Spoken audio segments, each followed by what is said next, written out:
Министрлыкларда, кибетләрдә татар телен күбрәк кулланырга кирәк. Шулай ук социаль челтәрләрне татарчалаштырырга кирәк. Татар телен өйрәнүдә хәзерге безнең якта проблемалар барлыкка килә башлады. Ул мәсәлән, күп кенә яшьләр хәзер интернетта утыралар.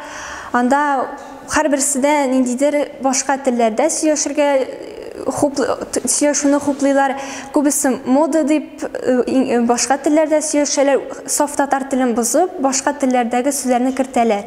Бу бик зур проблема дип саныйм. Моны бөтен өстендә әлбәттә эшләргә кирәк.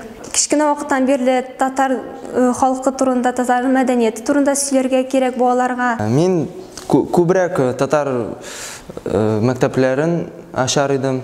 Чит илләрдә күбрәк үзәкләр шундый бездә шикелле оештырырга кирәк.